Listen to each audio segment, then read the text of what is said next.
why don't we talk about the Texans and the draft? And Mel Kiper today dropped his first mock draft for ESPN on ESPN.com. And with the second overall pick, Mel Kiper has the Texans selecting a quarterback.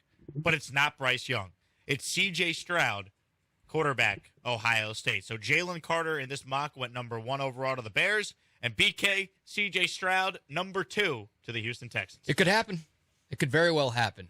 I think if you asked the 32 GMs across the league who their top quarterback is, you'd get a number of different answers. It might be a pretty even distribution between Bryce Young, C.J. Stroud, and maybe even Will Levis as well. We know there are a lot of teams that are enamored by what Will Levis can bring to the table. So this is not the first mock draft, Cody, that we've seen that has C.J. Stroud going number 2 to the Texans as the first quarterback off the board. Plenty of them have Bryce going to the Texans. Some of them have Levis going to the Texans. Some of them have C.J. Stroud going to the Texans. So it's kind of a flavor of the month sort of deal with these quarterbacks. And look, we still have a few months until the first round of the NFL draft gets here. I'm sure Nick Caserio and the Texans scouting department have some biases towards these guys right now, but obviously we still have the combine, we still have pro days, we've got pretty much the entirety of the pre-draft process ahead of us. So a lot can change between now and the end of April.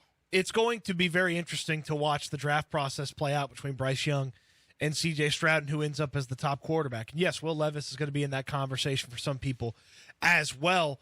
And this is the reason C.J. Stroud came out of college. This is the reason C.J. Stroud found himself not declaring for another year at Ohio State, yes, declaring for the NFL draft. He has a chance to be the first quarterback taken in the 2023 NFL draft. And he really has a chance to be the number 1 overall pick if he really wants to. I mean, there's a team that could trade up to 1 and take C.J. Stroud. So Stroud has every opportunity in this draft process to separate himself in the eyes of the teams that are going to draft a quarterback. You don't have to convince all 32 teams that you're the best quarterback. You got to convince one team you're the best quarterback. And that's what C.J. Stroud's looking to do. That's what Bryce Young's looking to do as you start hearing about some of the things that he's doing to get ready for the scouting combine and things like that. It will be very interesting to watch the draft process play out. And I know where I stand today, but as the process plays out, as we read more, as we hear more, as pro days happen, as you go back and you rewatch some of the games that these guys played, you think more and more about these guys. You think more and more about, okay, maybe it is C.J. Stroud instead of Bryce Young. Maybe it is Will Levis instead of C.J. Stroud.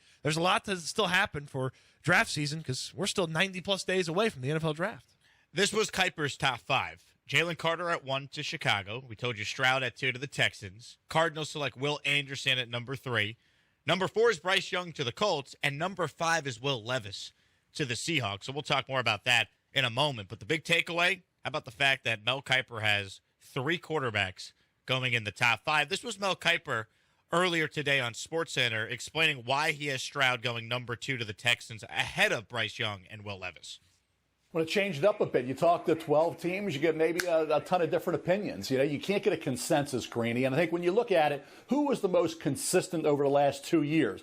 Granted, he had a lot of help around him. It was pitch and catch in a lot of games. But when it wasn't pitch and catch, the Georgia game, as you mentioned, Greeny, he showed with his legs what he could do, how he could see the field when he was flushed out of the pocket, his consistency from game to game. Now, the Northwestern game, the wind, the rain, throw that out. But I think the fact of the matter is his size, the way he throws accurately to all levels. That Georgia game in particular stood out the way he could move around and beat a defense with his legs when he needed to.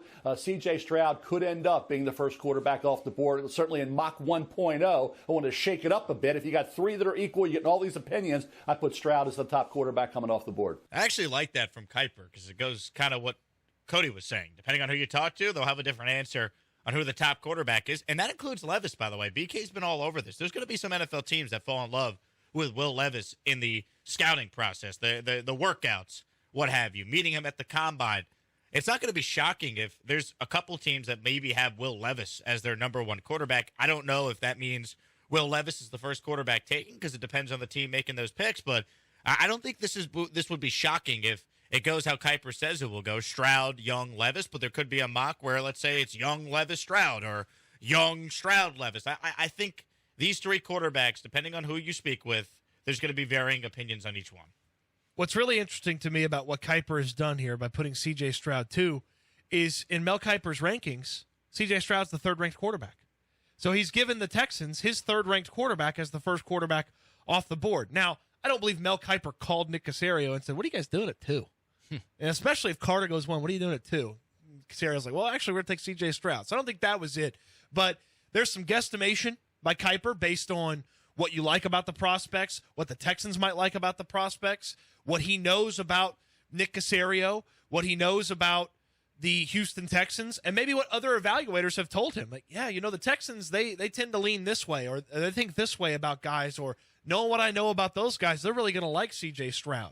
Despite the fact that Stroud's the third quarterback on Kiper's rankings, he's the first quarterback taken in this draft. So that's a big projection on what the Texans will want and need from the quarterback position and what Nick Caserio and the head coach are going to do with that quarterback spot. Mel Kiper was probably like, I had Sauce Gardner ahead of Derek Stingley, and the Texans took Stingley, so I'm going to assume they're going to take somebody lower on my board again because that's what the Texans do. Honestly, that might have been part of it. He sort of said it in his answer. I think he said it on a couple of different occasions that he wanted to switch things up a little bit because it feels like more mocks have Bryce Young as the first quarterback off the board, but Mel Kiper's not coming out of left field here. This is not, once again, the only mock that I've seen that has C.J. Stroud being first off the board. Hell, I've seen a mock or two that has the Colts trading up to number 1 ahead of the Texans to take C.J. Stroud as their first quarterback. So anything could happen, man. I said it a minute ago, the pre-draft process hasn't really started, but C.J. Stroud kind of got a head start with what he did against Georgia, and Kiper alluded to it there.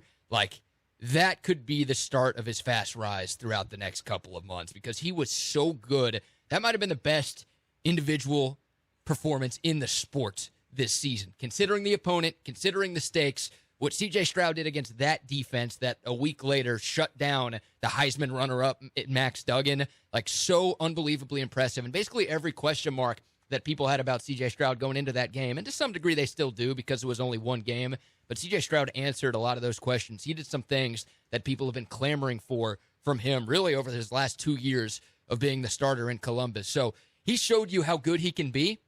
It's no surprise that Mel Kiper and some others in their first mock drafts has this guy going first because the last time we saw him, I know Bryce Young was amazing. The last time we saw him, K-State ain't Georgia. The last time we saw C.J. Stroud play was really freaking good against the back-to-back national champions. I think he might have gotten a little bit of a head start ahead of the other guys, and maybe he's got some bias in his favor for what he did in that semifinal. Man, recency is one of the biggest weapons for and against quarterbacks. I mean, just listen to the way we talk about quarterbacks that are already in the NFL. Everybody wants to make Joe Burrow the best quarterback in football right now. It's like a week-to-week basis on who's the best, who's not the best, who's an MVP candidate, who's not an MVP candidate. That's just the way we talk about quarterbacks. It's what have you done for me lately? And even in a losing effort, C.J. Stroud going up against that defense, and a week later, another really good quarterback, another really good college quarterback in Max Duggan looking totally lost against that defense. It helped make C.J. Stroud look a lot better. And you know what happened with C.J. Stroud playing that game? He played it later in the day than when Bryce Young played Kansas State, which is another good football team. Certainly not Georgia. Bryce Young had an amazing day against the Kansas State team that was absolutely motivated to be playing in that game, but C.J. Stroud had as good a game against a much better opponent in a bigger spot and showcased things that you hadn't seen from his game.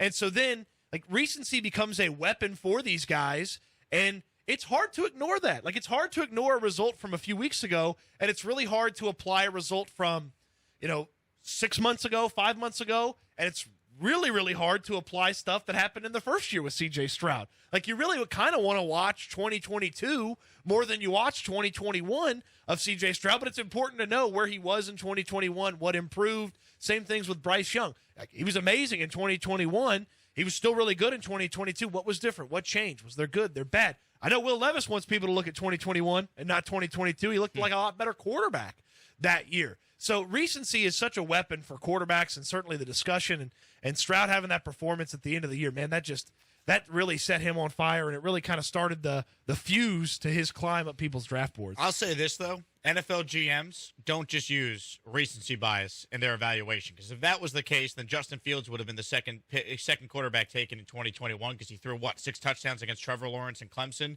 in that playoff game.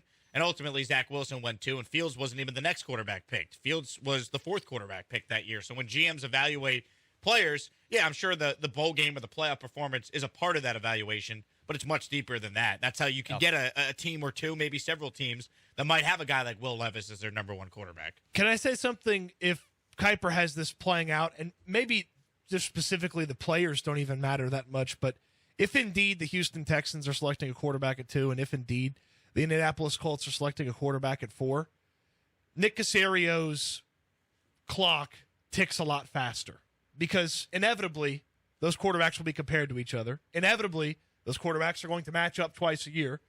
And inevitably, if the Colts guy looks better than the Texans guy, people are going to say that Caserio got it wrong. Well, especially because it's not the same as a quarterback, but the Sauce Gardner-Derek Stingley comparisons have been made all year, and already Sauce Gardner's the first-team All-Pro, and he's being compared to Derek Stingley. Yeah, so if and this goes for if it's Young and the Colts have Stroud, it goes for if the Texans have Stroud and the Colts have Young. If Nick Caserio's guy doesn't look as good or better than the Colts guy, his clock ticks a lot faster than it would when you regularly Mel draft. Kiper's first mock. That's what we opened the show talking about. If you're just tuning in, at number 2 overall, C.J. Stroud to the Texans. Jalen Carter went 1. So Kiper has the Texans with the first pick of any QB going with Stroud.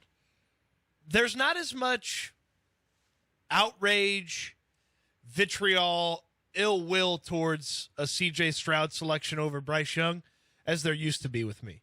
Not to say that I think Stroud's going to end up ahead of Young for me, but it doesn't bring as much like, no, you must have Young as it used to for me. And I don't know exactly what's changed. Maybe it was the Georgia game. Maybe just going back and watching some of the stuff, digging a little bit more. How about Bryce into Young, C.J. 6 foot? Stroud. He's not locked to be a great quarterback because of his size. Yeah, the size has never been an issue for me. So it's not been that, but I'm not as only Bryce Young as I used to be. Congratulations on that. Thank you. Size has never been an issue for him.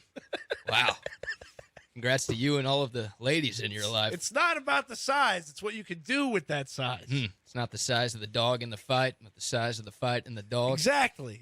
Something about motions and oceans and ships and stuff like that. We'll talk about boats tomorrow. I'm not old enough for that yet. The thing that scares me the most about C.J. Stroud, and probably the number one reason he's not my number one quarterback in this class, is because he went to Ohio State. And Ohio State quarterbacks have been awful in the NFL, going all the way back to Art Schlichter. What a name to say. But more recently, Cardale Jones, Terrell Pryor, Braxton Miller, obviously switched to wide receiver, Dwayne Haskins, R.I.P., Troy Smith, Craig Krenzel. Like, Justin Fields already might be the best quarterback out of those Ohio State guys ever. He can barely throw. And we don't know if he's good yet. His team has the number one pick in the draft after his second year.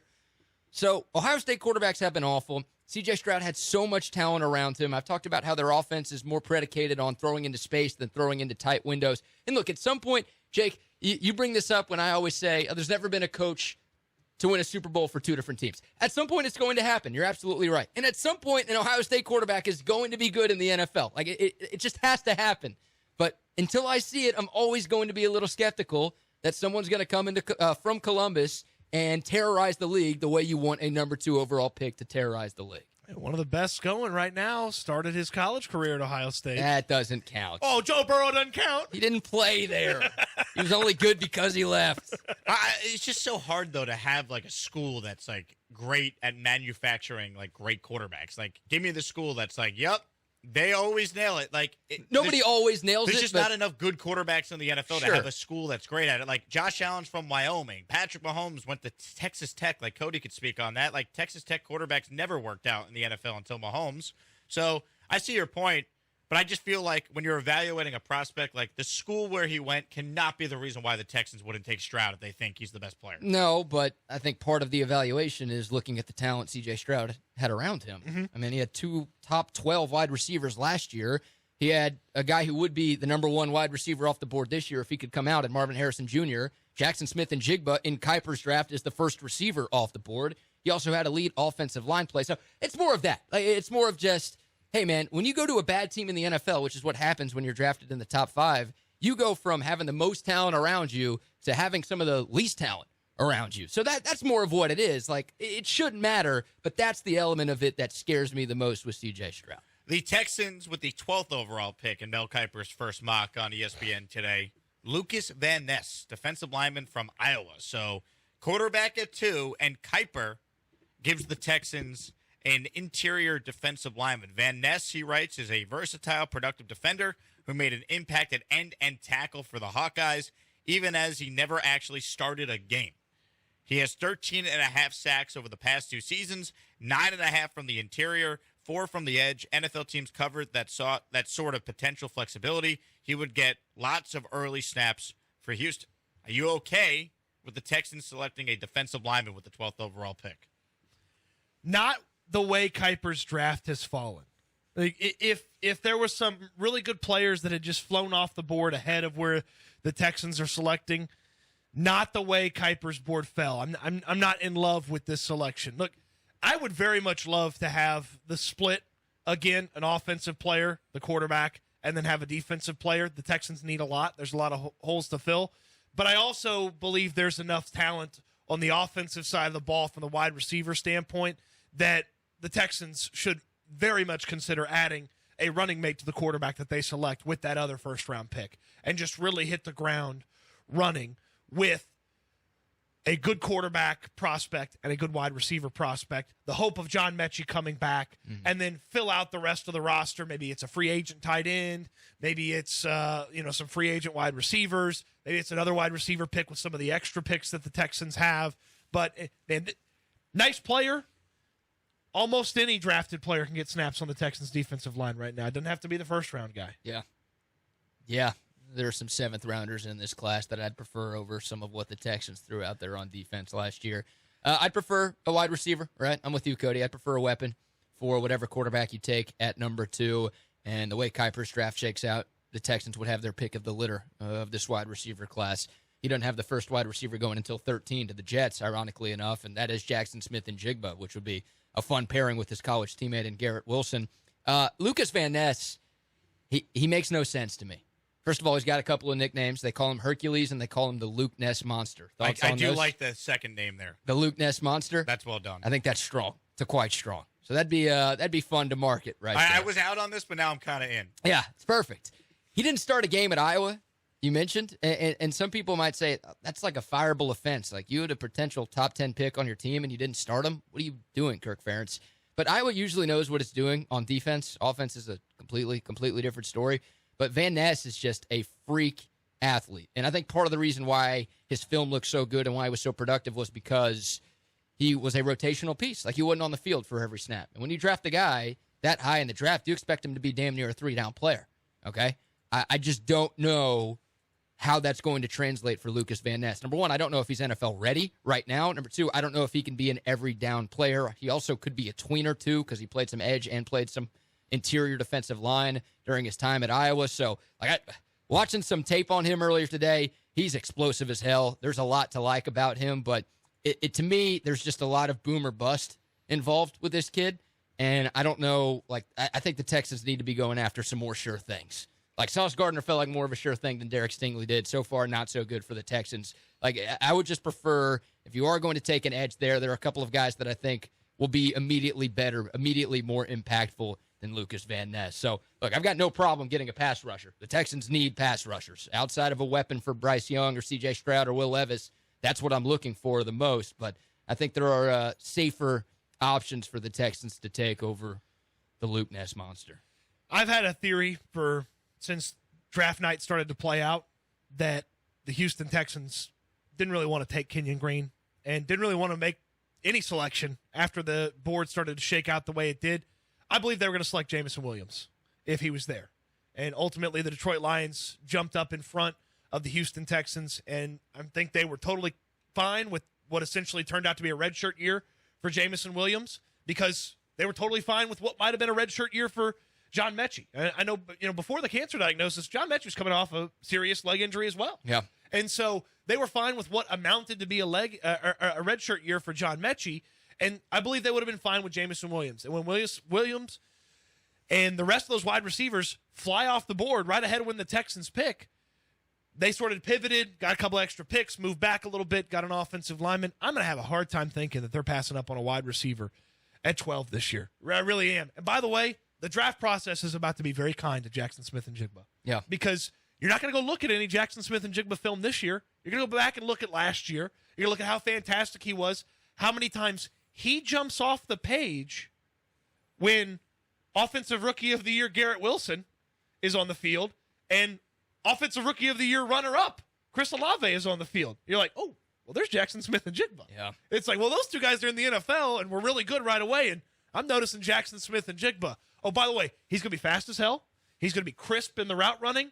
The combine is going to be beautiful for Jackson Smith and Jigba. I have a hard time thinking he's going to be available at 12. Once the combine starts to shake out, he starts running for people. He starts interviewing, especially when we saw wide receivers last year. It's not going to be the same level, but hey, everybody needs a pass catcher, and everybody needs a cheap pass catcher too. Jake, you've been on this, how cheap rookie wide receivers are compared to the Tyreek Hills, the Stephon Diggses of the world. Man, Jackson Smith-Njigba at 12, especially if you're drafting Stroud. I mean, come on, it's the Burrow playbook. Yeah. It's the Joe Burrow playbook. Get him the college teammate and get ready to go after it.